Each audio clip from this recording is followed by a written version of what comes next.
Apple currently sells 5 iPads. There's the iPad, iPad mini, iPad Air, and iPad Pro. Here lies the question: which one is right for you?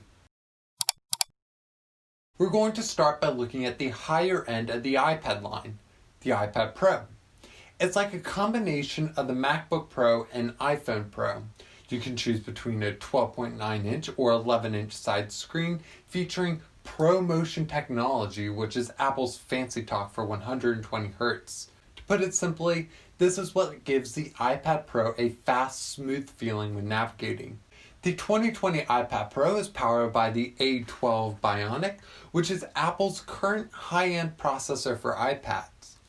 It features a fully fledged camera array, including a wide and ultra-wide camera lenses, a flash and a LiDAR scanner for augmented reality 3D spaces. Flipping around the front, you'll find the True Depth camera, used as a front-facing camera and for Face ID.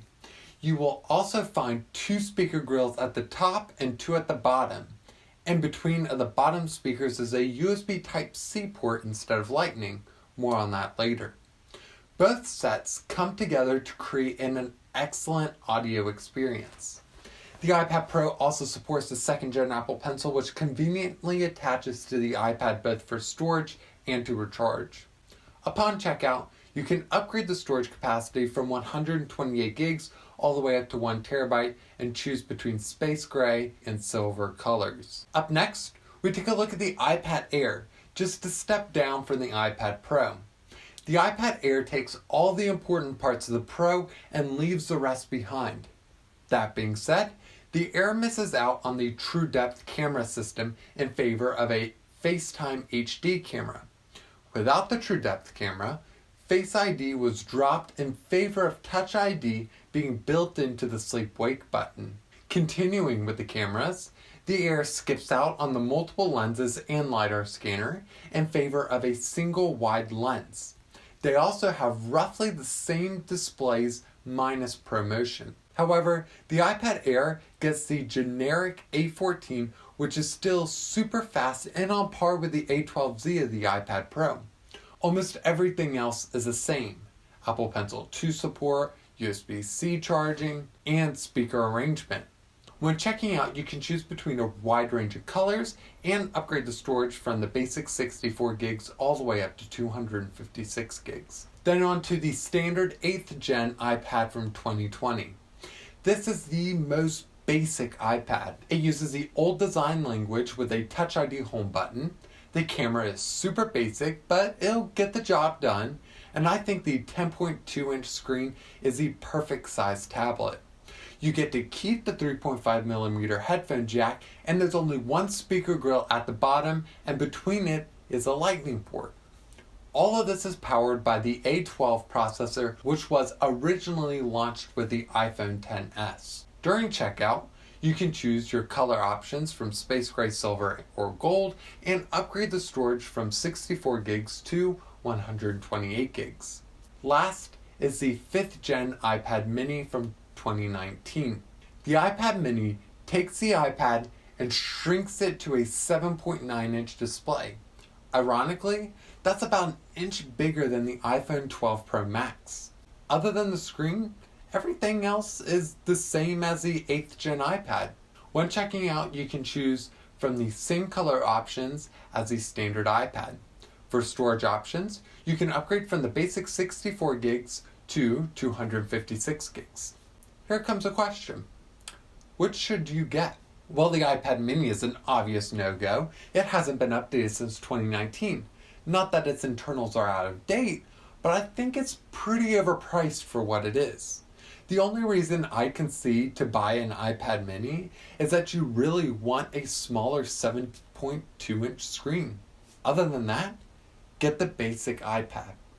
Another question: do you plan on using an Apple Pencil? If so, you should go with either the iPad Air or iPad Pro. The iPad mini and iPad both still use a terribly designed 1st Gen Apple Pencil, which is such a pain. You have to deal with multiple small pieces that are easy to lose, and there's nowhere to put the pencil when you're done using it. It just rolls away from you. And you have to plug the pencil into your iPad to charge it. The second gen is superior in every way. Gone are the small pieces, and when you're finished, you can magnetically attach it to your iPad Air or iPad Pro to charge. However, if you plan on using the Apple Pencil often, you may prefer going with the iPad Pro.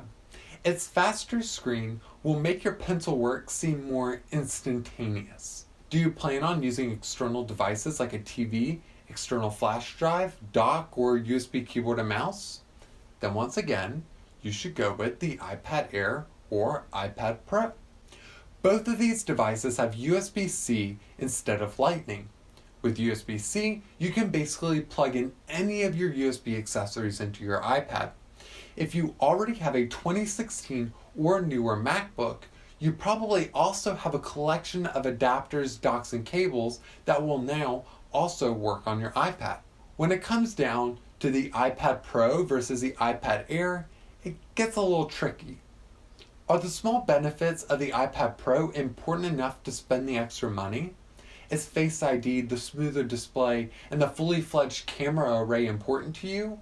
Or are you looking for a 12-inch tablet display? Then the iPad Pro is for you. Other than that, I think most people can get away with the iPad Air. Last but not least, we have the standard 8th gen iPad. This is the perfect device for the non-pro user who wants an iPhone on a bigger screen. This is the average user who checks their email, browses the web, and pays the bill. At a starting price of $329, the iPad is a pretty unbeatable, especially when compared to other Windows devices at that price point. So this has been a rundown of iPads currently available for purchase. And of course, any of this can change at any time. For instance, there's rumors floating around about a new iPad Pro possibly being released early this year. Another option you have is to purchase a certified refurbished iPad. They're repackaged as new and then discounted. But no matter which one you pick, you really can't go wrong. As I said in my iPhone 12 unboxing and first impressions, iOS is iOS, whether you're on an iPhone 7 or an iPhone 12. At the same time, iPadOS is iPadOS, whether you're on an iPad mini or an iPad Pro. Thank you so much for watching. If you enjoyed this video, be sure to like and subscribe. Also, check out the links in the description below for more on iPads and other Apple Guide resources like our website, social media, and our Patreon page. Thank you so much for your support. If you're leaving with more questions and answers, you can leave those in the comments below. Once again, thank you so much for watching, and we will see you next week.